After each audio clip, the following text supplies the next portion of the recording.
नमस्कार दोस्तों, Mayank Porwal Facebook live session पर आप सभी का हार्दिक स्वागत है। आगामी 27 नवंबर को डॉक्टर बैच की पुण्यतिथि है। डॉक्टर बैच ने दुनिया को एक बहुत ही मिरेकलस रेमेडी दी, बेस्ट फ्लावर रेमेडी।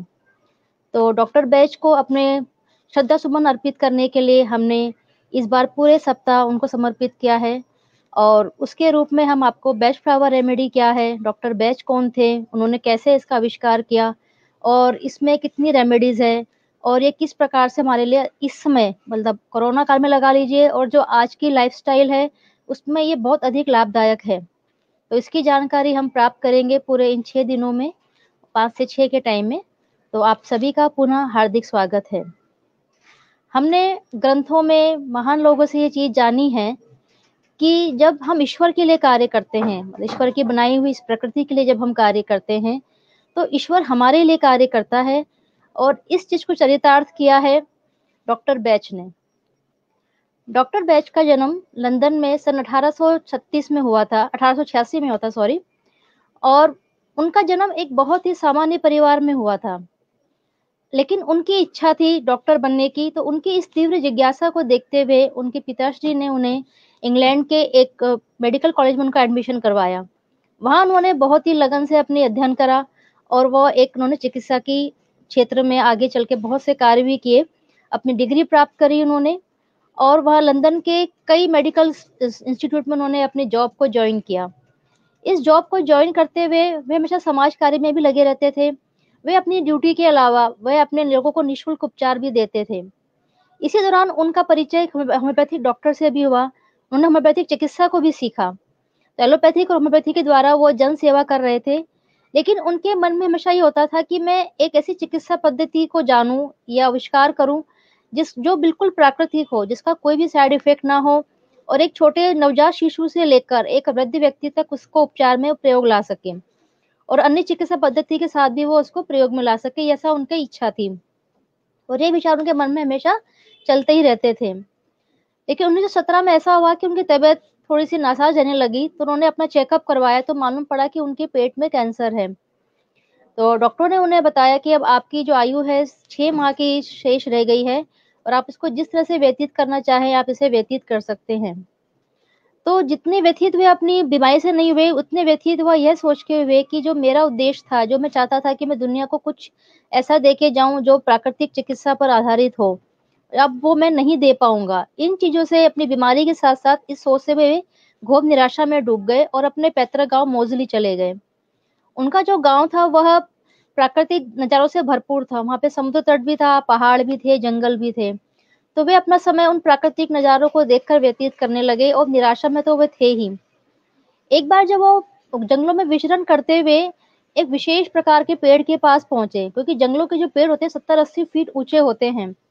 जब वे वहां उस फूल के पास जब वो पहुंचे, तो उस फूल के पास जब उन्होंने कुछ समय रहे तो उन्हें लगा कि जैसे उन्हें गुड फील हो रहा है। उससे वहां से जो उनके ओरा जो वाइब्रेशन मिल रहा था, तो जो उनकी उदासी थी, निराशा थी, वो धीरे धीरे कम हुई। तो वे रोजाना ही उस फूल के पास जाने लगे। उन्होंने महसूस किया कि जो उनकी उदासी निराशा थी वो काफी हद तक कम हो गई है। उनके मन में विचार आया कि इस फूल का जो ओरा है, जो उसकी एनर्जी है, उसको मैं कैसे एकत्रित करूं। जिस प्रकार से मुझे स्वास्थ्य लाभ प्राप्त हुआ है तो उसी प्रकार जनमानस के लिए भी मैं इसका प्रयोग करूं। तो उसके लिए उन्होंने रिसर्च करना शुरू कर दिया कि मैं इसको कैसे एकत्रित करूं। तो उन्होंने जब अपने कई प्रयास किए तो उन्होंने यह पाया कि जब सुबह के वक्त इन पे जो ओस की बूंदें गिरती है, उन ओस की बूंदों पे जब सूर्य प्रकाश पड़ता है तो ये ओस की बूंदें फूलों से उसका ओरा कैप्चर कर लेती है। जो उसकी एनर्जी है, जो उसकी पॉजिटिविटी है, वो उस ओस की बूंद में आ जाती है। उन्होंने ओस की बूंदों का स्वयं भी सेवन किया और जो उनके गांव में मानसिक अवस्थाओं से गुजर रहे थे लोग, उनको भी उन्होंने उसका परिचय करवाया, उन्होंने भी सेवन करने के लिए उन्हें दिया। उन्होंने देखा कि उन्हें रिजल्ट बहुत ही मिरेकलस प्राप्त हुए। तब तो उन्हें एक उद्देश्य मिल गया जिसके लिए उन्होंने सोचा था कि मुझे इस जिंदगी में कुछ देकर जाना है। वे अपनी बीमारी को भूल गए और रिसर्च में लग गए। उन्होंने इस प्रकार रिसर्च करते करते 37 प्रकार के फूलों की खोज करी अलग अलग, कि जिनका ओरा का अगर हम प्रयोग करते हैं तो हमारी जो 38 प्रकार की विभिन्न मानसिक अवस्थाएं होती है, उनका उपचार बड़े ही आसानी से किया जा सकता है। एक उन्होंने 37 फूलों के अलावा उन्होंने एक झरने का भी पानी का प्रयोग किया। देखा कि उसमें इतने मिनरल थे, इतने विटामिन थे कि वो भी हमारी मानसिक अवस्थाओं को ठीक कर सकते हैं। इस प्रकार से उन्होंने 38 रेमेडीज का उन्होंने शोध करा उन्होंने और दुनिया को परिचित करवाया। तो उनके द्वारा जो ये प्राकृतिक चिकित्सा पद्धति का जो आविष्कार हुआ, उसको उनके ही नाम पर डॉक्टर बेस्ट फ्लावर थेरेपी के नाम से जाना जाता है। तो ये बिल्कुल भी हार्मफुल नहीं है। आप जो भी रेमेडीज लेते हैं उसके साथ इसको कंटिन्यू कर सकते हैं और लेना भी इसको बड़ा ही आसान है। इस प्रकार से जो हमने पहले जाना था कि अगर हम ईश्वर के लिए कार्य करते हैं तो ईश्वर हमारी मदद करता है, तो जहां उनकी आयु 6 माह की डॉक्टर ने घोषित कर दी थी, उसके बाद भी वे कई वर्षों तक जीवित रहे और 50 वर्ष की उम्र के पश्चात उनके शरीर का इंतकाल हुआ। लेकिन उन्होंने अपनी सारी 38 दवाइयों की खोज कर ली। उन्होंने ये लिख कर भी गए कि इसके अलावा अन्य किसी औषधि की खोज की आवश्यकता नहीं है। ये जो औषधियां जो मैंने खोजी है ये अपने आप में संपूर्ण है। जितनी मानसिक अवस्थाएं होती है उन सभी को ठीक इन औषधियों के हम आपस में प्रयोग करके, क्योंकि जब हम चिकित्सा करते हैं तो केवल एक औषधि का नहीं, हमें 3 या 4 औषधि, अलग मनुष्य की अनेक प्रवृत्तियां होती है, उनकी स्टडी करके एक दवाई तैयार करी जाती है और वह रोगी को दी जाती है। तो इसमें हम अलग अलग मानसिक अवस्थाएं हैं। एक जो डर है, फियर, यह एक बहुत मानसिक अवस्था ऐसी है कि जिसमें हमने देखा कि व्यक्ति कई बार पूरी जिंदगी एक फियर के साथ निकाल देता है। उसको लगता है कि शायद मैं इसके साथ हमेशा जीता रहूंगा, लेकिन उसको यह नहीं पता कि इसका भी उपचार हो सकता है। क्योंकि आपकी नेगेटिव थिंकिंग जब आपकी कम होती है तो आपकी जितनी भी रेमेडी आप ले रहे हैं वो अपना वर्क करती है। तो आज हम डर, फियर के ऊपर चर्चा करेंगे कि डर के कितने प्रकार होते हैं और किस प्रकार से हम बेस्ट फ्लावर से डर को ठीक कर सकते हैं। तो हमारे साथ साधना जी जुड़ चुकी है। नमस्कार साधना जी। मैं आपको आमंत्रित करती हूँ कि आप हमारे दर्शकों को आज बेस्ट फ्लावर के जो डर है इससे हम कैसे निजात पा सकते हैं इसके बारे में बताइए। अपने आपको अनम्यूट कर लीजिएगा साधना जी। नमस्कार अनीता जी, आपने नमस्कार। बहुत अच्छे से बताया कि डॉक्टर बैश ने किस तरह ये जो होलिस्टिक हीलिंग की जो थेरेपी है, ये जो प्राकृतिक थेरेपी है, इसका आविष्कार किया। आज के इस कोरोना काल में इस थेरेपी की बहुत ज्यादा जरूरत है, क्योंकि आज 7-8 महीने होने को आ गए हैं। मनुष्य, एक पूरी जाति एक डर के अंदर जी रही है। मुझे कोरोना हो गया तो क्या होगा, उसे कोरोना हो गया तो क्या हो गया, अगर कोरोना के बाद ऐसा हो गया तो क्या होगा। मतलब ये जो डर है, इस डर में ही हमारी 7-8 महीने से जिंदगी गुजर रही है। तो आज के इस युग में जहां ग्लानि, मनुष्य के मन के अंदर की ग्लानि, डर सारी सीमाएं पार कर चुकी है। घर घर उदासीनता, डर, नफरत, दे मतलब ईर्ष्या और न जाने कितने कितने जो भाव हैं, दुश्मनी, ये सब चीजों का बोलबाला है, जिसके कारण मनुष्य जो है अंदर से खुश नहीं रह पाता है। जब अंदर से वो खुश नहीं रह पाता है तो धीरे धीरे जो होता है वो अस्वस्थ होता जाता है। क्योंकि फिजिकल जो बीमारी है वो कोई बीमारी नहीं होती है, सारी बीमारी आपकी मेंटल थिंकिंग से आती है। सबसे पहले आपके दिमाग में वो आती है, और फिर अगर वो परसिस्ट करती रहती है, दिमाग में कोई भी भाव अगर परसिस्ट करता रहता है, नेगेटिव भाव अगर परसिस्ट करता रहता है, तो वो फिजिकल लेवल पे इफेक्ट डालता है। तो ये चीज को डॉक्टर बैच ने बहुत अच्छी तरह से समझा कि अगर हम अपने मन को शांत कर लेंगे, मन को स्वस्थ कर लेंगे, तो फिजिकल एलिमेंट हमारी अपने आप ठीक होएगी, और वो एलिमेंट अगर आएगी भी तो बहुत जल्दी चली जाएगी। लोगों ने आर्थिक सुखों की आड़ में यहाँ पे कि हमें पैसा कमाना है, हमें ये चीजें लेनी है, हमें वो चीज लेनी है, इसकी आड़ में क्या हुआ है, लोगों का आंतरिक सुख जो है, अंदर से जो सुख है वो खत्म होता जा रहा है। और जब अंदर से सुख खत्म होता जाएगा तो वो धीरे धीरे नेचुरली फिजिकल लेवल पे तो वो इफेक्ट जाएगा ही जाएगा। तो इस तरह आपने जाना कि जो हमारे स्वस्थता है उसको अगर हम डिफाइन करें, तो डॉक्टर बैश ने उसे डिफाइन किया था कि माइंड, बॉडी और सोल, ये तीनों चीजें अगर स्वस्थ रहेंगी तभी हम स्वस्थ कहला सकते हैं। क्योंकि अगर आप फिजिकली आपको कोई एलिमेंट नहीं है, लेकिन आपको माइंड में तनाव है, आपको किसी चीज का बहुत टेंशन है, किसी चीज का बहुत डर है, तो वो धीरे धीरे फिजिकल एलिमेंट अपने आप आएगी। और जब फिजिकल एलिमेंट और माइंड दोनों ही अस्वस्थ रहेंगे तो सोल अपने आप दुखी होगी। और सोल जब दुखी होगी तो बीमारी और आगे बढ़ेगी। तो ये एक साइकिल है, दुष्चक्र है, जो धीरे धीरे चलता जाता है। अब डॉक्टर बैश ने जो है 38 तरह की दवाइयों का आविष्कार, फूलों की दवाइयों का, हम इसे दवाई कहें, हम इसे रेमेडीज कहें, ये प्राकृतिक रेमेडीज हैं जो डॉक्टर बैश ने 38 फूलों से तैयार करी। 37 फूल थे और एक रॉक वाटर था, क्योंकि रॉक वाटर में भी बहुत सारे मिनरल्स होते हैं। तो अगर हम वो भी लेते हैं तो उससे भी हमारे मनोभावों पे बहुत अच्छा असर आता है। क्योंकि हम पहले के जमाने में, आज से 20 से 25 साल पहले, हम देखते थे कि पहाड़ों पे और इन सब पे रहने वाले लोग बहुत कम बीमार होते थे, वो बहुत जल्दी बीमार नहीं होते थे। बड़ी बीमारियां तो वहां होती ही नहीं थी, छोटी मोटी जो बीमारियां होती थी वो बहुत जल्दी ठीक हो जाती थी, क्योंकि वहां पे पेड़, पहाड़ों से, इन सब से जो पानी गिरता था, वो लोग उन्हीं उसी पानी का सेवन करते थे। और नेचुरली जब रॉक वाटर का आप सेवन करते हैं तो आपको बहुत सारे मिनरल्स और वो ऑटोमेटिक मिलते हैं, और आपका माइंड स्वस्थ होता है, गुड हार्मोन्स निकलना शुरू हो जाते हैं। जब आपका माइंड स्वस्थ होगा तो गुड हार्मोन्स निकलना शुरू हो जाते हैं, और जब गुड हार्मोन्स निकलेंगे तो नेचुरली आप बहुत स्वस्थ रहेंगे, फिजिकली भी, मेंटली भी, और सोल से भी। तो आज जो डॉक्टर बैच ने इन 38 दवाओं को 7 भागों में बांटा था। 7 भाग मतलब किस तरह की, 38 दवाई हैं, 38 मनोभाव हैं, लेकिन आपको समझने के लिए और उसको इजी करने के लिए उन्होंने इसे 7 उसमें बांट दिया था।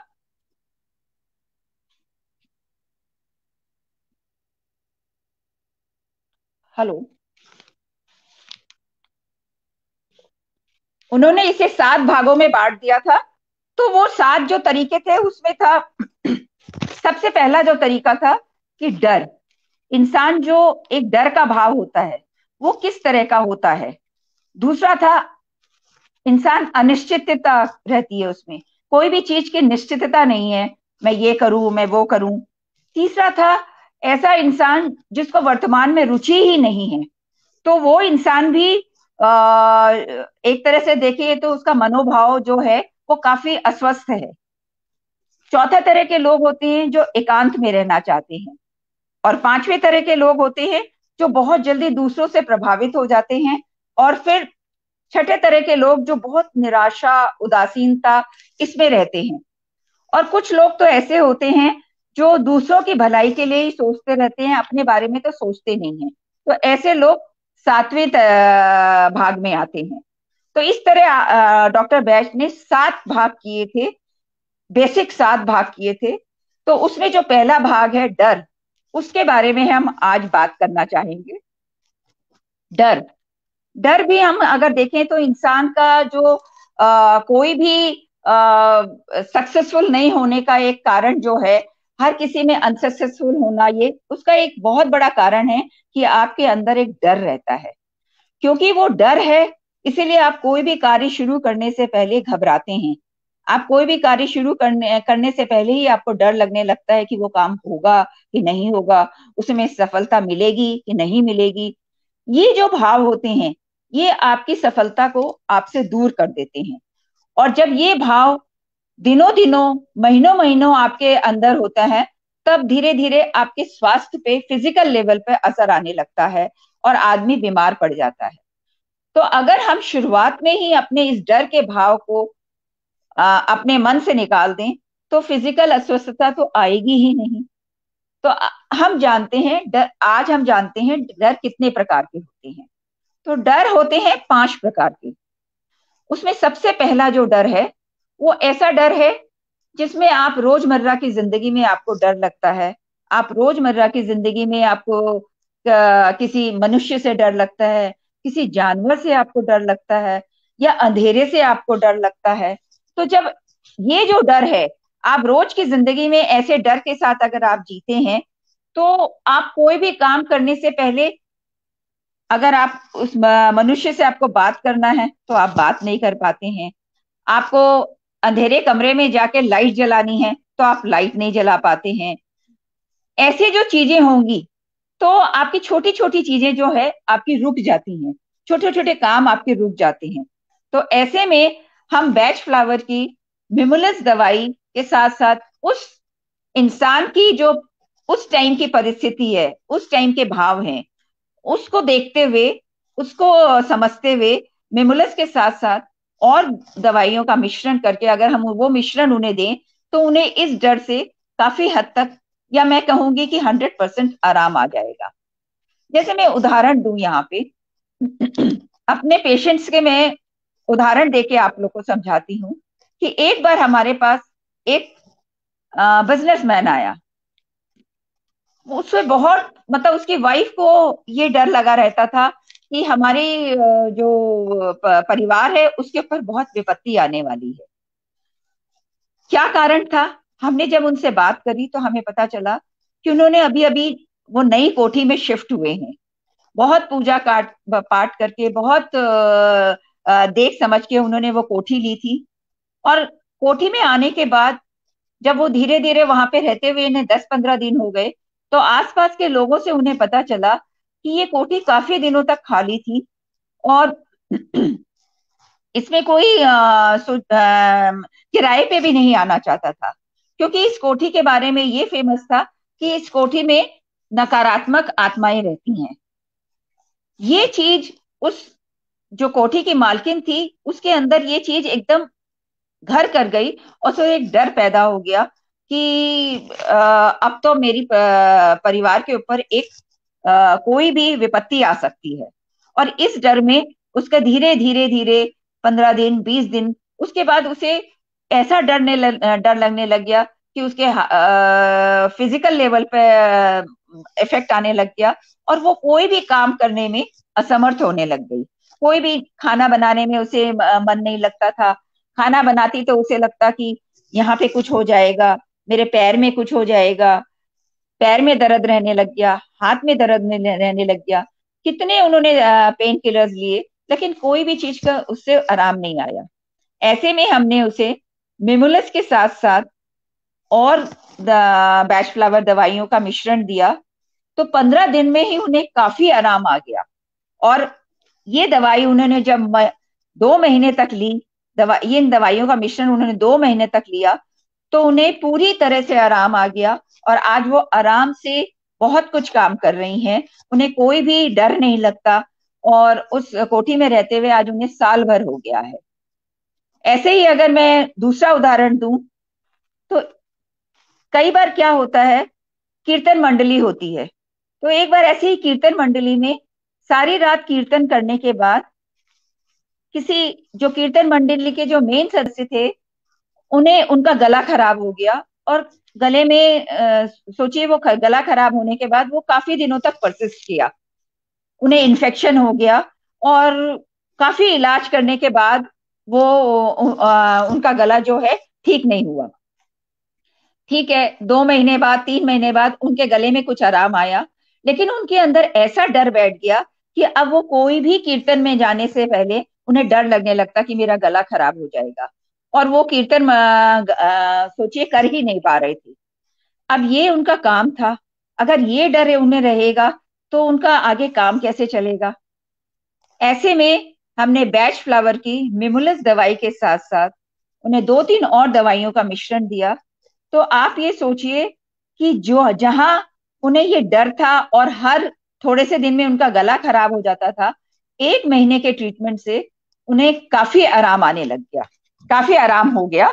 मतलब मैं कहूंगी कि उन्हें पूरी तरह से आराम हो गया और वो वापस से कीर्तन मंडली में कीर्तन करने लगे।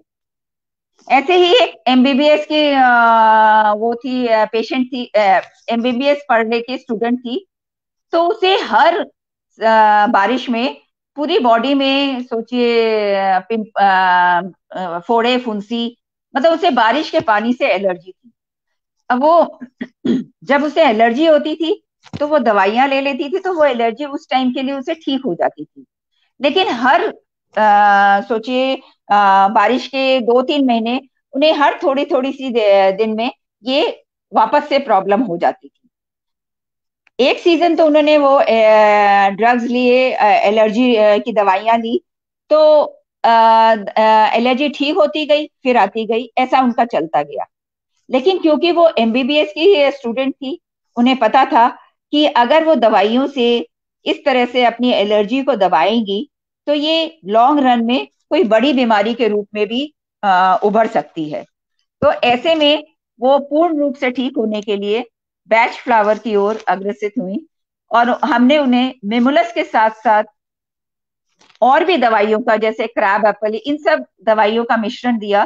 तो नेक्स्ट सोचिए उन्हें जो नेक्स्ट मौसम था, बारिश का मौसम था, उन्हें ये प्रॉब्लम हुई ही नहीं और उनकी ये प्रॉब्लम पूरी तरह से ठीक हो गई। इन सब चीजों में मतलब हम ये कहते हैं कि बैच फ्लावर में हम जो शारीरिक एलिमेंट है उसे साइड में रख के हम आपकी मानसिक अवस्था देखते हैं, और मानसिक अवस्था के साथ आपके ट्रीटमेंट किया जाता है, तो शारीरिक एलिमेंट अपने आप ठीक हो जाता है। ऐसे ही स्लीपलेसनेस में भी, स्लीपलेसनेस बहुत तरह का होता है। आप स्लीपलेसनेस आपको ऐसा भी होता है कि आपको रात को नींद आती ही नहीं है, और अगर आपको नींद आती है तो बहुत जल्दी जल्दी वो खुल जाती है, बार बार डिस्टर्ब होती है, और कई बार तनाव के कारण भी आपको नींद नहीं आती है। तो ऐसे ही एक उदाहरण है कि एक बार एक जो पेशेंट थे, उनके यहाँ कुछ अनहोनी हो गई, उनके पोते का अपहरण हो गया। तो ऐसे में उन्हें इतना तनाव हो गया और सारा टाइम उन्हें अपने पोते की चिंता लगी रहती थी कि कैसे क्या हो, कैसे पोते का वो ठीक होएगा, कैसे वो वापस आएगा, वो कैसे रह रहा होगा। पुलिस के केस हुआ और वो वापस आ गया, 10 दिन में, 10 दिन में वापस मिल गया। लेकिन उसके बाद भी उनके अंदर एक डर बैठा रहा कि दोबारा से अगर ये चीज हो जाएगी और मेरे पोते को दोबारा से अगर कुछ ऐसा हो गया, हो जाएगा। तो ऐसे में हमने उन्हें रेड चेस्टनट के साथ साथ मेमुलस और भी दवाइयां का मिश्रण दिया। तो धीरे धीरे उनका ये डर खत्म हो गया और वो उन्हें नींद भी आने लग गई, क्योंकि इन सब तनाव के कारण उनकी नींद उड़ गई थी। तो ऐसे धीरे धीरे उनका ये डर खत्म हुआ, तो उन्हें वापस से नींद आने लग गई। तो इस तरह आपने जाना कि ये एक डर होता है जो कि आपको पता है कि कैसे होगा, किस चीज से आपको डर है। दूसरे तरह का जो डर होता है उसमें आपको पता नहीं है, लेकिन अनजाने में ही आपको डर लगा रहता है। जैसे हम ऐसा कह सकते हैं कि कोई स्टूडेंट है, उसे ये डर लगा हुआ है कि अगर एग्जाम्स के दिन में वो सब कुछ भूल गया, या अगर एग्जाम्स के टाइम में वो सही टाइम पे पहुंचा नहीं है, सेंटर पे पहुंचा नहीं, क्योंकि आजकल इतनी ज्यादा जाम हो जाता है, कभी जाम में इंसान फंस जाता है, कभी कुछ हो जाता है। तो ऐसे में क्या होगा? तो ये चीज अभी हुई नहीं है, लेकिन फिर भी उसे वो डर है, एक अनजाना डर है कि एग्जाम्स के टाइम में कुछ भी हो सकता है। तो ऐसे अनजाने डर के कारण जो कारण होता है, उसमें हम एस्पन दवाई देते हैं, तो काफी आराम आता है और आपको उस डर से निजात मिलता है। हाँ, आपके सिचुएशन देख के, आपके उस समय के मनोभावों के देखते हुए सॉरी, आपको एस्पिन के साथ साथ और भी दवाइयों का मिश्रण दिया जाता है। ऐसे ही जो अनजाना डर होता है, वो कभी कई बार क्या होता है, बच्चे होते हैं, तो छोटे बच्चे होते हैं, 5-6 साल के बच्चे होते हैं, नींद में सोते सोते अचानक उठ के रोने लगते हैं, डर के मारे रोने लगते हैं। तो ऐसे में हम उन्हें अगर एस्पिन दवाई के साथ साथ, एस्पिन दवाई का मिश्रण के साथ साथ और भी कुछ देते हैं, बैच फ्लावर की दवाई देते हैं, तो उन्हें काफी आराम आता है। ऐसे ही एक पेशेंट थी, उनके दांत में बहुत दर्द था, दांत की वो दवाई ले रही थी, लेकिन उन्हें ये डर बैठ गया कि ये दर्द अगर ठीक नहीं होगा तो उनको दांत उखड़वाना पड़ेगा, या उनके दांतों में अगर पस पड़ जाएगा तो उन्हें बहुत सारी एंटीसेप्टिक दवाइयां लेनी पड़ेंगी, क्योंकि वो दवाइयां नहीं लेना चाहती थी, बहुत ज्यादा दवाइयां नहीं लेनी चाहती थी। तो उन्हें लगा कि एंटीसेप्टिक दवाई लेनी पड़ेगी। मतलब ये अनजाना डर उनके दिल दिमाग में रहता था कि अगर दांत का दर्द ठीक नहीं हुआ तो उन्हें ये भी हो सकता है, उन्हें ये भी हो सकता है। ऐसे में एस्पिन दवाई की एक डोज से ही उन्हें काफी आराम आया, और धीरे धीरे उनके दांत का दर्द भी ठीक हुआ, और उनके मन के भाव भी, उनका मन में ये जो डर था वो भी ठीक हुआ। तो इस तरह आपने जाना कि एक डर होता है जिसमें आप जानते हैं कि आपको किस चीज से डर है, और दूसरा डर होता है जो आपको पता नहीं है कि किस तरह का डर है, किस चीज से डर है। तो ये दूसरे तरह का जो डर है वो एस्पिन, उसकी मेन जो दवाई है वो एस्पिन है। अब तीसरे तरह का जो डर होता है वो बहुत ही भयानक, मतलब आप ये सोचिए उसके हम कह सकते हैं कि बहुत टेरर टाइप का होता है। क्योंकि ये डर जो होता है, आपने कोई एक्सीडेंट देखा, आपने कोई चारों तरफ एक्सीडेंट में आपने किसी व्यक्ति को देखा, चारों तरफ खून बह रहा है, तो ऐसे में आपके अंदर एक ऐसा डर आ जाता है, और उस डर से आप आपकी अपनी तबीयत खराब होने लगती है। और जब आपकी तबीयत खराब होने लगती है तो आपके आसपास के लोगों की भी को भी डर लगने लगता है। तो ये एक ऐसा डर है जो आपको तो लग ही रहा है, साथ में आसपास के लोगों को भी वो डर वो हो गया। मतलब ये एक तरह से हम इसे कह सकते हैं कि ये भयानक डर है। ऐसे में आपको मानसिक तनाव भी हो सकता है। ऐसे में आपको आपकी अपनी तबीयत भी खराब हो सकती है। तो ऐसे में हम बैश फ्लावर की रॉक रोज नाम की दवाई अगर हम देते हैं तो काफी आराम आता है। इस डर से, इस भयानक डर से आप उस स्थिति से निकल पाने की स्थिति में आ जाते हैं। रॉक रोज का जो डर होता है वो बेसिकली आपको दशत से होता है। तो दशत, अगर किसी बच्चे के पिता का बहुत ज्यादा सख्त कानून है कि बच्चे उनसे दहशत खाते हैं, तो ऐसे में बच्चे की जो है मानसिक ग्रोथ रुक जाती है। तो ऐसे में भी अगर हम बच्चे को रॉक रोज नाम की दवाई दें, और पिता को भी हम बैच फ्लावर की कुछ दवाइयां दें, तो बच्चे के जो होता है मानसिक स्थिति में सुधार आता है, और बच्चा के जो ग्रोथ है वो होने लगती है। कई बार स्त्रियों को बच्चे जन्म देने का के समय का जो दर्द है उससे आपको डर लगता है, और आप कहते हैं कि नहीं, हमें तो बच्चा नहीं करना है क्योंकि वो दर्द हमसे सहन नहीं होगा। उस दर्द का इतना डर है आपके अंदर कि आप, जो एक प्राकृतिक क्रिया है, ईश्वर की बनाई हुई प्राकृतिक क्रिया है, आप उस क्रिया को करने से डरने लगते हैं। तो ऐसे में अगर हम उस स्त्री को रॉकरोज नाम की दवाई दें तो उसे काफी आराम आएगा। कई बार आपको डरावने सपने आते हैं, और लगातार आपको डरावने सपने आते हैं तो आप एक दहशत में जीने लगते हैं, और उस दहशत में आपको नींद नहीं आती। आपको लगता है कि आप सोएंगे तो वापस से आपको डरावने सपने आएंगे, तो आप धीरे धीरे आपकी नींद डिस्टर्ब हो जाती है। ऐसे में भी अगर हम रॉक रोज नाम की दवाई देते हैं तो काफी आराम आता है। और सबसे जो महत्वपूर्ण वो होता है, जो हम कई बार हम कह सकते हैं कि इंसान को इतनी एसिडिटी होती है आजकल के इस युग में, कोरोना युग में, आपको इतना तनाव है, इतना वो है, इतना डर है, तो आपको एसिडिटी की प्रॉब्लम हो जाती है। और जब एसिडिटी की प्रॉब्लम सीवियरिटी में पहुंच जाती है तो आप डर के मारे खाना नहीं खाना चाहते हैं। क्योंकि मेरे पड़ोस में ही एक ऐसा पेशेंट है जो डर के मारे खाना नहीं खाना चाहता है कि खाना खाएगा तो उसे एसिडिटी हो जाएगी। कुछ भी खाने से, इवन पानी पीने से भी उसे एसिडिटी होने लगती थी। तो इस डर के मारे उसने खाना खाना छोड़ दिया। तो ऐसे में जब हमने बैच फ्लावर की मैंने उसे बैच फ्लावर की रॉक रोज नाम की दवाई के साथ साथ और रेमेडीज का मिश्रण बना के दिया, तो उसे काफी आराम आया इसमें, और धीरे धीरे उसके मन से ये डर खत्म हो गया। तो इस तरह आपने देखा कि डर के ये तीन रूप है। डर के और भी दो रूप हैं।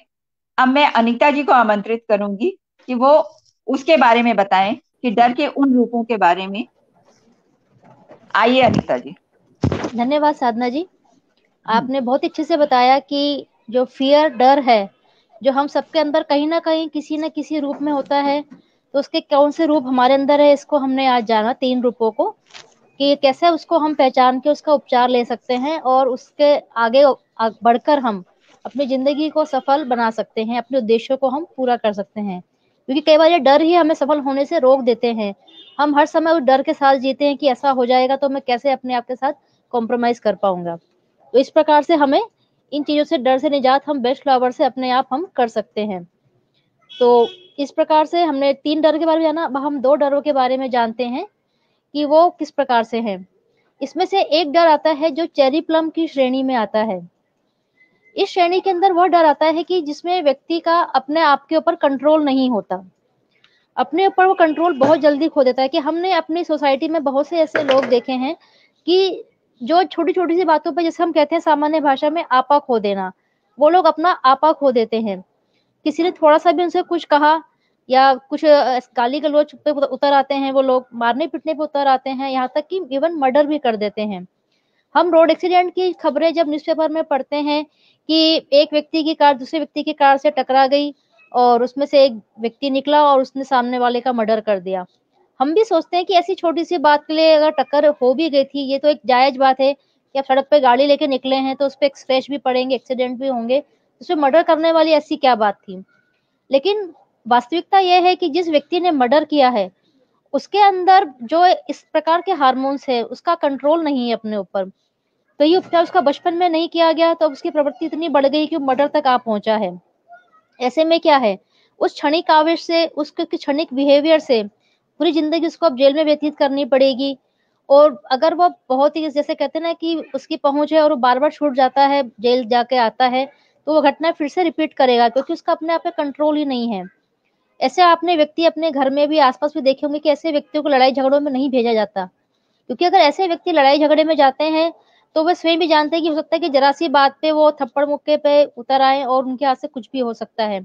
और इतना ही नहीं, ये व्यक्ति दूसरों के लिए तो हार्मफुल है, खुद के लिए भी हार्मफुल होते हैं, क्योंकि इनका गुस्सा इतना अनकंट्रोल होता है कि जब इन्हें गुस्सा आता है, तो आपने देखा होगा कुछ बच्चे होते हैं या बड़े भी होते हैं, गुस्से में वो अपने सिर दीवार पे मार लेते हैं, कुछ लोग अपनी कलाई काट लेते हैं, या अपनी जो आत्महत्या भी कर लेते हैं अत्यधिक गुस्से में। तो ये भी एक चेरी प्लम की ही श्रेणी में आता है कि इतना अधिक गुस्सा कर लेना कि अपने ही जीवन को कष्ट देना या समाप्त कर लेना।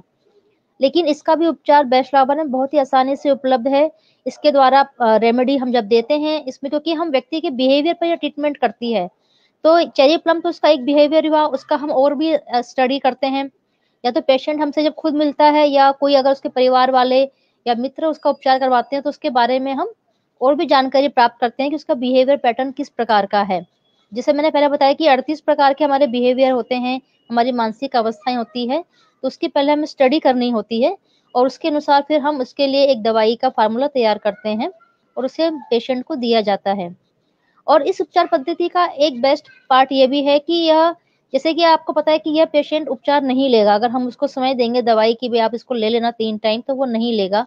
तो आप उसको बगैर बताए भी उसके खाने पीने की वस्तु में मिला के इसे हम दे सकते हैं और उसे पता नहीं चलता है। तो उपचार की एक ऐसी पद्धति है जिसका फायदा आप अपने परिवार वालों को, मित्रों को दे सकते हैं जो इस प्रकार की अवस्थाओं से गुजर रहे हैं। और इस प्रकार जो इस समय कोरोना का काल चल रहा है, विभिन्न प्रकार के डर हैं, तो इनका उपचार अगर हम लेते हैं तो इस अवस्था से हम बाहर निकल के कुछ अच्छा सोच सकते हैं। हम ये भी देख रहे हैं कि लोगों की इस समय सोचने की क्षमता भी समाप्त हो गई। सोचने पता नहीं कि अब जैसे इस समय फिर से कोरोना पेशेंट बढ़ रहे हैं, तो लोग इतने डर गए हैं कि हम कभी घर से बाहर निकल पाएंगे कि नहीं। बच्चों को भी लग रहा है कि हमको क्या ऐसे ही अपनी स्टडी करनी पड़ेगी घर में रह के, हम अपने फ्रेंड्स से नहीं मिल पाएंगे। और पुरुष और महिला जो भी हैं, वो भी सब आजकल घरों में ही बंद के रह गए हैं, सिर्फ जरूरी काम के लिए घर से बाहर जा रहे हैं। या फिर जिन्हें जाना पड़ रहा है तो उन्हें भी डर होता है, उनके परिवार वालों को भी डर लगता है कि इन्हें कुछ हो ना जाए। तो हर समय हम एक भय की अवस्था से गुजर रहे हैं, लेकिन हमें डरने की आवश्यकता नहीं है। हमें इन चीजों से हम बाहर आ सकते हैं बेस्ट फ्लावर रेमेडी के द्वारा। तो हमने चेरी प्लम एक श्रेणी जानी इसकी। उसी प्रकार से इसके अंदर है एक red chestnut. Red chestnut fear का एक ऐसा रूप है जो फियर ना होते हुए ओवर कॉन्शियस होना, किसी के बारे में बहुत अधिक सोचना, बहुत केयर करना। तो यह भी एक हमारे अंदर फियर ले आता है। देखिए, इसको हम जानते हैं, जैसे हम उदाहरण लेते हैं कि ये एग्जाम्पल बल्कि इस समय अधिक बढ़ रहे हैं। हम देख रहे हैं कि जो आजकल की जो फीमेल्स है, जब मदर बनती है तो वो बहुत ही ओवर केयर करती है अपने बच्चों की। एक एक चीज वो चाहती है कि मैं बच्चों के हाथ में बिल्कुल देकर आऊं। और जैसे कि छोटा बच्चा जब स्कूल जाता है वो, तो उसका टाइम टेबल के अनुसार उसका बैग लगाना, मतलब बच्चा फर्स्ट में आ गया, सेकंड में आ गया, इवन सेवंथ एट तक भी मैंने ऐसे देखी है फीमेल्स जो अपने बच्चों का स्कूल बैग खुद लगा के देती है, ताकि कोई कॉपी किताब उसके रह ना जाए, कुछ पेंसिल रबर उसका रह ना जाए, ताकि उसको वहां डांट ना पड़े। इस डर से, मतलब ये डर उसके अंदर है कि मेरे बच्चे को डांट ना पड़े, तो वो सारी तैयारी खुद करके देती है, भाग भाग के सुबह सारा काम, लंच भी पैक करना, साथ साथ में ये भी काम करना। लेकिन मैं उन फीमेल से या मेल्स जो भी है जिनमें ये आदत है, उनसे मैं यह कहना चाहूंगी कि अगर आप अपने बच्चों को संघर्ष करना नहीं सिखाएंगे तो वो आगे चल के जिंदगी में फेल हो जाएंगे, चाहे वो कितने भी होशियार हो, चाहे उन्होंने एमबीए कर ली हो, चाहे वो किसी भी एजुकेशन से हो। इस संबंध में मैं आपको एक कहानी सुनाना चाहूंगी कि एक व्यक्ति एक बार पार्क में बैठा हुआ था। उसने देखा कि तितली जो है वो अपने कोकून से बाहर, तितली का जो बच्चा है वो कोकून से बाहर निकलने के लिए संघर्ष कर रहा है, लेकिन वो निकल नहीं पा रहा है। तो वो एक प्रकार से रेड चेस्टनट प्रवृत्ति का था, बहुत दयालु था। उसने सोचा कि मैं इसकी सहायता कर देता हूँ, कोकून को तोड़ देता हूँ ताकि ये तितली आराम से बाहर आ जाए। उसने कोकून को तोड़ दिया और वो तितली का बच्चा बाहर आ गया। लेकिन उसने देखा कि कुछ समय पश्चात वो वहीं बैठा था कि देखते हैं आगे ये क्या करेगा, तो वो चल ही नहीं पाया और वो घिसट घिसट के चल रहा था, वो उड़ ही नहीं पाया। तो उसे बड़ा आश्चर्य हुआ कि ये मैंने, उसको दुख भी हुआ कि ये मैंने क्या कर दिया, मतलब इससे संघर्ष ही नहीं कर पाया। उसने संबंध में अपने बुजुर्गों से, जानकार लोगों से चर्चा की तो उन्होंने बताया कि आपने इसको संघर्ष नहीं करने दिया। अगर वो संघर्ष करता तो वो तुरंत उड़ने लग जाता, क्योंकि उसमें एक ऑयल का सिक्रेशन होता है जिससे उसके पंखों में ताकत आती है, उसके पंख फ्लेक्सिबल होते हैं। तुमने वो प्रोसेस होने से ही रोक दिया, तो वो बेचारा जिंदगी भर इसी प्रकार से अपनी जिंदगी व्यतीत करेगा। तो यही क्रिया हम अपने आजकल के जो माताएं हैं या फीमेल्स मेल्स दोनों ही हैं, वो अपने बच्चों के लिए इतने ओवर कंसर्ट है कि उन्हें कोई तकलीफ नहीं देना चाहते। मैंने देखा है कि जो नवजात शिशु होते हैं उसके प्रति तो आजकल इतनी अधिक देखभाल हो गई है हाइजीन के नाम पे कि ग्रैंड पेरेंट्स को, बच्चों को वो हाथ नहीं लगाने देते कि ग्रैंड पेरेंट्स के हाथ गंदे हैं, हमारे बच्चों को कोई इन्फेक्शन हो जाएगा, कुछ हो जाएगा। तो आपको मैं बता दूं कि आपके ग्रैंड पेरेंट्स ने अपने बच्चों के अलावा और पड़ोसी के रिश्तेदारों के बच्चों का भी पालन पोषण किया है। उनको आपसे ज्यादा अनुभव है कि बच्चों को कब क्या खिलाना, कितना खिलाना। तो आप उस प्यार से, उस देखरेख से अपने बच्चों को वंचित कर रहे हैं और आप उनको, बच्चों को स्पंज की तरह बना रहे हैं। स्पंज बहुत ज्यादा काम नहीं आता। स्पंज किसी चीज को होल्ड, मतलब पानी को होल्ड कर सकता है, सफाई के काम आएगा, या उसके ऊपर कोई बैठेगा, एक गद्दी का उसका प्रयोग किया जाता है, कोई उस पर आकर बैठेगा, लेकिन वो स्वयं कोई भारी काम नहीं कर सकता। तो हमें अपने बच्चों को इस प्रकार से नहीं बनाना है, इतना हमें बच्चों के प्रति कंसर्न नहीं होना है कि बच्चे किसी काम के रहे ही ना। वैसे भी कलयुग में जो कहा गया है कि कलयुग का ऐसा आएगा कि जैसे आपने कहानी सुनी होगी कि गाय बछड़े को इतना चाट रही थी कि बछड़े लहूलुहान हो गया। तो श्री कृष्ण जी ने यही जवाब दिया कि आगे चल के पेरेंट्स इस प्रकार से होंगे, बच्चों की इतनी सेवा करेंगे, इतना चाटेंगे उन्हें कि वो बच्चा किसी काम के लायक नहीं रहेगा। तो हमें इस प्रकार की प्रवृत्तियों को रोकना है, और कई बार ये प्रवृत्ति हम रोक नहीं पाते हैं, इतनी अधिक हमारे अंदर ये हैबिट बन जाती है, हमारा बिहेवियर बन जाता है। तो ऐसे में रेड चेस्टनट बहुत ही सहायता करती है। रेड चेस्टनट आपको ओवर कंसर्न होने से बचाती है। उसके बता दो, जैसे हमने भी कुछ पेशेंट ऐसे देखे हैं कि जैसे बच्चा चाकू से कुछ काट रहा है, सेब काट रहा है, तो उसको तुरंत टोक देंगे कि तुम्हारा हाथ कट जाएगा, इसको ऐसे करो, इसको ऐसा करो। तो उसको अपना माइंड को यूज करने नहीं देते। इसका देखो क्या है नेगेटिव इफेक्ट्स, कि जो आप, जिसकी आप इतनी केयर कर रहे हो वो आपसे चिढ़ने लग जाएगा, वो आपसे एक दूरी बनाने लग जाएगा। तो आप तो उसके भले के लिए चाह रहे हो, लेकिन आपके आपस के संबंध खराब हो रहे हैं। ऐसा हमने बहुत जगह देखा है कि जब ओवर केयर करते हैं तो आप जिस काम के लिए मना करते हैं बच्चा वही काम जबरदस्ती ज्यादा करता है। तो आपको इस प्रकार की प्रवृत्तियों से बचना है। अगर आपका कंट्रोल नहीं होता है तो बेस्ट फ्लावर में इसके लिए बहुत अच्छी रेमेडीज है। इसमें रेड चेस्टनट के साथ और भी रेमेडीज मिलाते हैं ताकि आपके बिहेवियर में और भी अधिक चेंजेस आ जाएं, और एक आप खुद भी एक अपनी अच्छी लाइफ जिए, साथ में आपके जो फ्रेंड सर्कल है या जिनके प्रति आपका ओवर कंसर्न है वो भी आपका कम हो जाए। इस संबंध में हमारे पास एक पेशेंट आती थी अशोक विहार में ही। तो उसकी जब फादर की डेथ हो गई तो वो बहुत गहरे डिप्रेशन में चली गई और लगभग 2-3 साल तक उस डिप्रेशन में रही। उसने एलोपैथिक दवाइयां ली, फिर वो हमारे पास भी किसी ने उसको भेजा कि आप उनके पास जाके बेस्ट फ्लावर और एक्यूप्रेशर थेरेपीज लीजिए। तो जब वो आई, हमने उससे बातचीत की, तो हमें उसकी गहराई में यही पता चला कि वो अपने पापा से बहुत अधिक जुड़ी हुई थी। वह घर की छोटी छोटी बातें अपने पापा से शेयर करती थी, घर में किस मेड को लगाना, उसको कितनी तनख्वाह देना, उसको कब छुट्टी देना, इतनी अन्य छोटी छोटी बातें अपने बच्चों के संबंध में अपने पापा से शेयर करती थी। जैसा उसके पापा कहते थे वो वैसा ही करती थी। अचानक उसके पापा की डेथ हो गई, उस डेथ को वो सहन नहीं कर पाई और उसके पास समझ में नहीं, क्योंकि उसका अपना माइंड इतना परिपक्व ही नहीं हो पाया कि वो कैसे अपनी गृहस्थी चलाए। तो बिल्कुल वो खंडित हो गई, वो इतनी अधिक चली गई डिप्रेशन में कि बच्चों ने भी फिर से मन को लगा मम्मी तो कभी ठीक होगी नहीं, वो इस प्रकार की बहकी बहकी बातें करती है और पापा की यादों में ही खोई रहती है। तो उसकी अपने पति से भी दूरी बन गई, बच्चों से भी दूरी बन गई। तो हमें इन चीजों से बचना है, हमें खुद भी परिपक्व बनना है, जो हमारे नियर डियर है हमें उन्हें भी परिपक्व बनाना है। तो इस प्रकार से हमें इन प्रवृत्तियों से बचने में बेस्ट फ्लावर रेमेडी हमें बहुत ही सहायता करती है। जिस प्रकार से हमने डर की अन्य 2 प्रवृत्तियों के बारे में भी जाना, कि स्थितियों को जाना कि किस प्रकार से उनका भी हम बेस्ट फ्लावर के द्वारा आसानी से उपचार कर सकते हैं। तो इन उपचार पद्धतियों के साथ-साथ अगर हम मुद्रा थेरेपी, जो कि अपने आप में वह भी एक कंप्लीट थेरेपी, उसका भी हम प्रयोग करते हैं, तो हमारी ये थेरेपी की जो पावर है वो और भी एनहांस हो जाती है। तो आइए हम साधना जी के पास दोबारा चलते हैं और उनसे हम जानते हैं कि किस प्रकार से हम, जो उन्होंने आपको 3 थेरेपीज बताई थी या 3 रेमेडी बताई थी, उनमें हम कौन-कौन सी मुद्राओं को ऐड ऑन करके इसके पावर को एनहांस करते हैं। आइए साधना जी, आपको अनम्यूट कर लीजिए अपने आप को।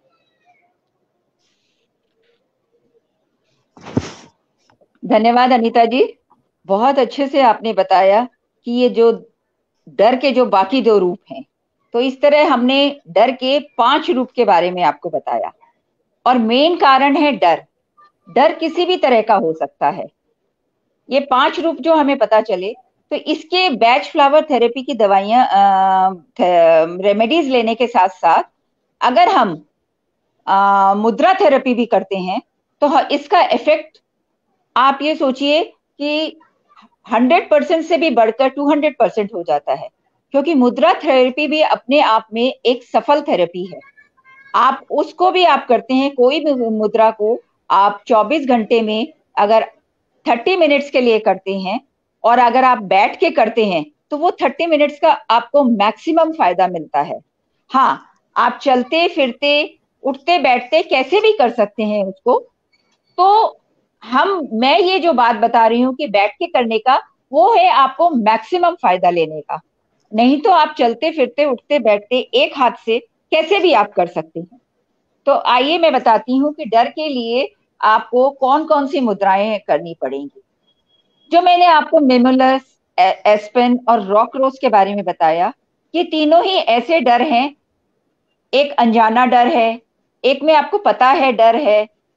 तो ऐसे में जो सोहम मुद्रा है, सोहम मुद्रा में आप इस तरह से जो अंगूठे को छोटी अंगुली के बेस पे लगाएंगे, ये देखिए, और उसके बाद चारों अंगुलियों को ऐसे मोड़ लेंगे, तो ये आपकी मुट्ठी बन गई।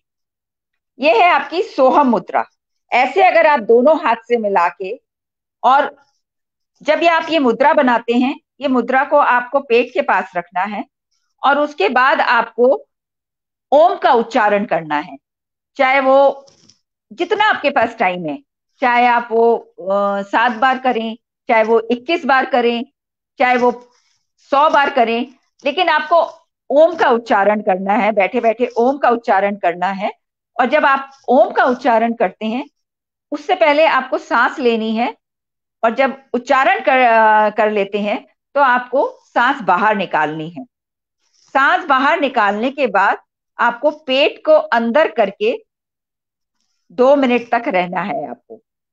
इस तरह से अगर आप करते हैं, देखिए ऐसे मुट्ठी बना के आप ओम का उच्चारण करते हैं और उसके बाद सांस एक्सहेल करके आप पेट को अंदर करते हैं। तो जब ये चीज आप आधे घंटे तक करते हैं, तो आपके अंदर से जो होता है, जो तनाव जो होता है, क्योंकि डर धीरे धीरे तनाव के रूप में परिवर्तित हो जाता है, तो वो तनाव आपका दूर हो जाता है। और ये साइंटिफिकली प्रूव हुआ है कि जब हम ओम चांटिंग करते हैं तो उसकी जो साउंड वेव्स हैं वो इतनी सूदिंग और कामिंग है, और हमारी बॉडी पे और हमारे माइंड पे ये कूलिंग इफेक्ट डालती हैं। और इससे कूलिंग इफेक्ट के कारण हम स्ट्रेस से बचते हैं, हमारा स्ट्रेस कम होता है और स्ट्रेस रिलेटेड जब हमारा हार्मोन्स जो है जब कम होता है, तो स्ट्रेस से जो रिलेटेड हार्मोन होता है वो बनना कम होता है और हैप्पी हार्मोन्स फॉर्म होने लगते हैं। तो ऐसे में आपका तनाव दूर होगा। अब ये जो सोहम मुद्रा है, हमारा जो बॉडी है वो 70% वाटर से है। तो अगर वाटर का डिसबैलेंस भी हमारी बॉडी में होता है तो हमें बहुत सारी टेंशन बीमारियां आती है फिजिकल लेवल पे, और वाटर कम होने से हमें तनाव भी होता है। तो जब हम छोटी उंगली जो है ये वाटर एलिमेंट को रिप्रेजेंट करती है, तो जब हम अंगूठे को छोटी उंगली के नीचे के भाग में लगाते हैं तो ऐसे में हम जल तत्व को बढ़ा रहे हैं। तो जल तत्व जब बढ़ता है तो हमारे ब्रेन में ब्लड का फ्लो बढ़ता है, और जब ब्लड का फ्लो हमारे ब्रेन में बढ़ता है तो तनाव, सैडनेस, डिप्रेशन, ये सब चीजें दूर होती हैं और हैप्पी हार्मोन्स जो होते हैं मेलाटोनिन और ये सब बनना शुरू हो जाते हैं। जब ये सब बनने शुरू हो जाते हैं तो नेचुरली आपके बॉडी में से तनाव दूर हुआ, तो आपका फिजिकल एलिमेंट जो, क्योंकि तनाव से आपको दर्द भी हो सकता है, आपको बॉडी के किसी पार्ट में आपको दर्द भी हो सकता है, तो वो सब जो चीजें होती हैं वो दूर हो जाती हैं। सोहम मुद्रा जो होती है वो आपको एंथुसियाज्म देती है, वो आपके अंदर एक नई स्ट्रेंथ भरती है, मेंटल स्ट्रेंथ देती है। और जब आपको मेंटल स्ट्रेंथ मिलती है तो आपका सेल्फ कॉन्फिडेंस बढ़ता है, और जब आपका सेल्फ कॉन्फिडेंस बढ़ेगा तो डर अपने आप आपकी माइंड से चला जाएगा। नेचुरली जब आप डर आपके उससे चला जाएगा तो आपके आसपास जो होगा वो पॉजिटिव ऑरा होगी, और पॉजिटिव ऑरा होने के कारण आपके अंदर से जो जेलसी के भाव हैं, टेंशन के भाव हैं, डर के भाव हैं, ये सब अपने आप चले जाएंगे। ये भाव जब चले जाएंगे तो नेगेटिव ऑरा एकदम खत्म हो जाएगी और पॉजिटिव ऑरा आ जाएगी। तो इससे क्या होगा कि आपकी जो सैडनेस है, आपका जो ये भाव है कि मैं कुछ भी काम नहीं कर पा रहा हूं, मैं असफल बार बार हो रहा हूं, ये धीरे धीरे दूर हो जाएगी। हाँ, सोहम मुद्रा करने के बाद आप अपने हाथ और पांव को 2-3 बार अच्छे से स्ट्रेच जरूर करें, तो इससे उसका 100% इफेक्ट आएगा। और एक मुद्रा जो मैं यहाँ पे बताना चाहूंगी वो है योनि शून्य मुद्रा। योनि शून्य मुद्रा में आप अंगूठे के नेल्स के ऊपर आप इंडेक्स फिंगर को ऐसे रखेंगे और बाकी उंगलियां आपकी एकदम सीधी होंगी। तो योनि शून्य मुद्रा जो होती है ये बेसिकली आपके नीचे के ऑर्गन्स, किडनी के ऑर्गन को आपको ज्यादा इफेक्ट करती है, किडनी पे इफेक्ट डालती है। और किडनी का जो भाव है, हम एक्यूप्रेशर में अगर देखेंगे तो किडनी जो है वो डर से रिलेटेड है, किडनी का ऑर्गन जो है वो डर से रिलेटेड है। तो ऐसे में अगर आपकी किडनी स्ट्रांग होती है तो आपका डर जो है अपने आप चला जाएगा, और डर का भाव अगर चला जाएगा तो मन में शांति होगी, मेलेटोनिन हार्मोन आपके बनने लग जाएंगे, और आप कोई भी काम करने से पहले आपको किसी भी चीज का डर नहीं लगेगा। ये तो हुई 2 मुद्रा जो कि आपके डर को भगाती हैं। एक मुद्रा है जो ज्ञान मुद्रा, ये बहुत कॉमन मुद्रा है, सब लोग जानते हैं। ये ज्ञान मुद्रा जो होती है ये आपके माइंड को काम करती है। तो इस मुद्रा को भी अगर आप करेंगे तो आपके माइंड रिलैक्स होगा, माइंड रिलैक्स होगा तो हैप्पी हार्मोन्स बनेंगे, टेंशन जाएगा, और आप आपके ब्रेन को हल्कापन लगेगा। जब ये हल्कापन लगेगा तो डर अपने आप चला जाएगा, और जो आप बैच फ्लावर की दवाई ले रहे हैं उसके साथ साथ आपने अगर ये मुद्राएं करी तो आपको 100 या 200% आपको रिजल्ट मिलेगा। तो इस तरह मैंने आपको 3 मुद्राएं बताई जो डर से रिलेटेड हैं। अब बाकी और मुद्राएं हैं जो अनीता जी आपको बताएंगी। आइए अनीता जी बताइए। धन्यवाद साधना जी। आपने भगवान शिव जी ने जो पार्वती को ज्ञान दिया था मुद्राओं के बारे में, उसमें से कुछ मुद्राएं हमारे दर्शकों को आज बताई। हमारे साथ अजय जोशी जी, जयंती लाल भाटी, रिया वर्मा, स्नेहा मिर्चंदानी, दीपिका शर्मा, हेमा पानीकर जैसे होलिस्टिक हीलर्स जुड़े हुए हैं, जो कई वर्षों से अपनी अपनी फील्ड में हमारी इसको अपने पेशेंट्स को और समाज को सेवाएं दे रहे हैं। और हमारे बहुत से प्रिय दर्शक हैं जो हमारे साथ जुड़े हुए हैं और जो हमारे आज के सेशन को देख रहे हैं और बेस्ट फ्लावर रेमेडीज के बारे में जान रहे हैं। अभी हमने मुद्राओं के बारे में जाना, अब 2 आसान और मुद्राएं मैं आपको बताना चाह रही हूँ। उसमें से एक मुद्रा है हमारी नमस्ते मुद्रा, जो हम हमेशा हमारे इसमें संस्कार में भी शामिल है कि जब हम किसी भी व्यक्ति से मिलते हैं, चाहे हम उससे दिन में 10 बार मिलें, तो हम उसे नमस्कार करते हैं। नमस्कार करने का सही तरीका ये कि हमारा जहाँ अनाहत चक्र है, वहाँ पे हमें हमारे हाथ होने चाहिए, वहाँ हमारा अंगूठा आना चाहिए। तो जब हम नमस्कार करते हैं, तो हम अपने अंदर विराजमान भगवान जो है, वो सामने व्यक्ति के अंदर जो भगवान विराजमान है, उसको हम नमस्कार करते हैं, या हम समझ ले कि उसके हम अच्छे गुणों को या उस व्यक्ति को हम नमन कर रहे हैं। तो यह भाव हमारे अंदर नमस्कार करते हुए होता है। तो जब यह भाव हमारे अंदर आएगा, तो जैसे मैंने चेरी प्लम के आपको बताया कि बहुत अधिक गुस्सा आता है, तो अगर वह व्यक्ति अपने अंदर नमस्कार करने की आदत को बहुत अधिक डेवलप कर लेता है, जो भी उससे मिले, जैसे हम पूजा करते हैं तब भी हम भगवान को नमस्कार करते हैं, इसका मतलब हम अपने अहम को त्याग कर रहे हैं और सामने वाले को अपने से बलवान और समझदार समझ रहे हैं। तो जब यह भावना हमारे अंदर आएगी कि जो सामने वाला है वो समझदार व्यक्ति है मेरे से अधिक, तो हमारे मन में उसके प्रति रोष की भावना नहीं आएगी। हम उस व्यक्ति को समझने की कोशिश करेंगे। हो सकता है कि सामने वाला किसी कारणवश क्रोध में भी हो या वो व्यथित भी हो, तो लेकिन हम उसको समझने की कोशिश करेंगे, ना कि हम खुद अपने आप को द्वेलित कर लेंगे। तो इसलिए नमस्कार मुद्रा हमारे ऋषि मुनि ने रिसर्च करी कि इस प्रकार की मुद्रा का अगर हम डेली प्रैक्टिस, जब भी हम किसी को नमस्कार करेंगे, तो ये मुद्रा की हमारी अपने आप प्रैक्टिस होती रहेगी। या जब भी हम पूजा पाठ करते हैं तब भी हम इस मुद्रा में हम बैठते हैं, तो हमारे अंदर वो भाव जो है बदलते हैं, जो हमारे मन को उद्वेलित करते हैं, वो हमारे भाव धीरे धीरे कम होने लगते हैं और हम शांत स्वरूप को धारण करने लगते हैं। तो ये जो मुद्राएं जो होती है, हमारे बिहेवियर पैटर्न को चेंज करती है, हमारे हार्मोनल सिस्टम जो है उसको पैटर्न को चेंज करती है, और गुड हार्मोन्स, सामने ने बताइए, गुड हार्मोन्स का क्रिएशन हमारा बढ़ने लगता है। फिर एक ही मुद्रा जो दूसरी बता रही हूँ, इसी से जुड़ी हुई है, वो है पंकज मुद्रा। तो जिस प्रकार पंकज फूल को कहते हैं, कमल का नाम भी पंकज है, तो जिस प्रकार से कमल का फूल खिला हुआ होता है, हमें उसी प्रकार से अपनी उंगलियों को शेप देना है। तो इस प्रकार से नीचे से हमारी हथेली जुड़ी हुई रहेगी और छोटी उंगली से छोटी उंगली मिली हुई दूसरे हाथ की, और हमारे थंब से मिला हुआ हमारा थंब।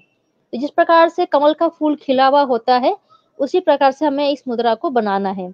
जिस प्रकार से आप कंफर्टेबल रह सके उसको बना के, उसी पोजीशन में उसको अपने हाथों को रख सकते हैं। अगर हम कुर्सी पर बैठे हुए हैं तो हैंड रेस्ट पे अपने हाथ रख सकते हैं, अगर हम लेटे हुए हैं तो भी हम अपने पेट के ऊपर अपने हाथों की पोजीशन बना के हम रख सकते हैं। तो जिस प्रकार से कमल का फूल जो है वो शांति का प्रतीक है, भगवान ब्रह्म की सवारी है, तो जिस प्रकार से हमें कमल, जब हम शांति देते हैं तो हमें कमल लक्ष्मी प्रदान करता है। कमल का फूल जैसे भी दिवाली पे हमें समर्पित करना दीपिका जी ने बताया। तो जब हमारा मन शांत होगा, हमारे मन के भाव शांत होंगे, तो हमारे साथ साथ हमको जो विद्या की तो प्राप्ति होगी, हमें धन की भी प्राप्ति होगी। क्योंकि देखिए, अगर आपका मन अत्यधिक विचलित है, आपका मन स्थिर नहीं, आपको बहुत जल्दी गुस्सा आता है, अगर आप बॉस की पोजीशन पर है, अपने वर्कर्स को बिना मतलब आप डांटते रहते हैं, तो धीरे धीरे क्या होगा कि आप अच्छे वर्कर्स को आप खो देंगे। उसी प्रकार से अगर आप वर्कर है और आपको जल्दी से एक बॉस की बात समझ में नहीं आती, गुस्सा आ जाता है और आप जल्दी जल्दी आप जॉब छोड़ देते हैं, तो देखिए कि नई जॉब मिलना मुश्किल होता है, और आपको जिस लेवल की आपने जॉब छोड़ी है उस लेवल की मिलना भी मुश्किल हो जाता है। तो इस प्रकार से जब हम बेस्ट फ्लावर रेमेडी प्लस मुद्रा प्लस एक्यूप्रेशर या एस्ट्रोलॉजी या हम जो भी थेरेपी को जब हम ऐड ऑन करते हैं, तो जो हमारी जो भी बीमारी है उस पर हम एक प्रकार से, कई प्रकार से हम फायर कर रहे हैं उसके ऊपर। जैसे कहते हैं कि दुश्मन हमारे घर में आ जाए तो कि समय बंदूक का नहीं, हम तलवार, जो भी हमारे पास अस्त्र शस्त्र है, हमें सबका प्रयोग करना चाहिए। उसी प्रकार जब हमारे अंदर कोई रोग आ जाता है, तो हमें हर प्रकार से उसको दूर करने का उपाय करना चाहिए। तो अगर हम एक थेरेपी के साथ अन्य होलिस्टिक थेरेपीज का भी इस्तेमाल करते हैं, तो उन सभी थेरेपीज की जब पावर मिलके उस रोग पे अटैक करती है, तो एक तो उसका रिजल्ट बहुत अच्छा आता है और रिजल्ट उसका बहुत ही फास्ट हो जाता है। और होलिस्टिक थेरेपीज का एक फायदा ये है कि इनके कोई साइड इफेक्ट नहीं होते, अगर आप लेते भी हैं तो आपको नुकसान नहीं होगा। तो अगर आप एलोपैथिक, होम्योपैथिक या अन्य कोई भी थेरेपी ले रहे हैं, उनके साथ आप कोई भी होलिस्टिक थेरेपी कंटिन्यू कर सकते हैं। हमने खुद ही अनुभव किया है अपने 15 वर्ष के अनुभव में कि हमारे पास जो पेशेंट अन्य थेरेपी के साथ आते हैं, जब इस थेरेपी को वो एड ऑन कर लेते हैं तो उनके रिजल्ट फास्ट हो जाते हैं। तो आप सबसे निवेदन है कि आप बेस्ट फ्लावर रेमेडी का हमारा सेशन इस सप्ताह शुरू हुआ है, इसको ज्वाइन कीजिए, इसको देखिए और उसको समझिए, और इस चीज को जिंदगी में जब तक आप अपनाएंगे नहीं, आपको इसके चमत्कार महसूस नहीं होंगे। तो इन चीजों को आपको समझना है और जानना है। तभी आपको मालूम पड़ेगा कि बेस्ट फ्लावर रेमेडी है क्या। हम उसको आगे आगे, जैसे साधना ने बताया कि इसके और भी 6, अभी आपने आज एक ही रूप को जाना, डर को, उसी प्रकार अगले सेशंस में हम इनके अन्य रूपों को भी हम जानेंगे कि हमारे कौन से बिहेवियर पैटर्न होते हैं। कि हमें पता ही नहीं था कि हमारा बिहेवियर पैटर्न जो है ठीक हो सकता है। हमें लगता है कि हम इसके साथ हमने जन्म लिया है और सारी उम्र हमें इसी के साथ जीना पड़ेगा, और इसके चलते हम केवल सोचते हैं कि हम बहुत बेबस है, ये हमारा अगर ये अवस्था रहेगी तो हम कैसे ठीक होंगे और कैसे अपने हम कार्यों को पूरा कर पाएंगे। लेकिन ऐसा नहीं है, अपने हम बिहेवियर पैटर्न को हम चेंज कर सकते हैं, क्योंकि ईश्वर ने प्रत्येक व्यक्ति को एक विशेष गुण के साथ पैदा करा है। अगर वो उस गुण को पहचान लेता है या कोई उसकी पहचान करवा देता है, तो उसके साथ ही अगर उसका बिहेवियर वैसा होता है या वैसे ही वो कार्य करता है, तो उसकी जिंदगी उसके लिए सुगम और सरल हो जाती है। लेकिन वो अगर अपनी जो ईश्वर ने उसको गुण दिया है उसके विपरीत वो गुणों के साथ अगर वो जिंदगी व्यतीत करता है, तो वो उसके अंदर, उसके सोल में, पर्सनालिटी में एक द्वंद हमेशा चलता रहता है।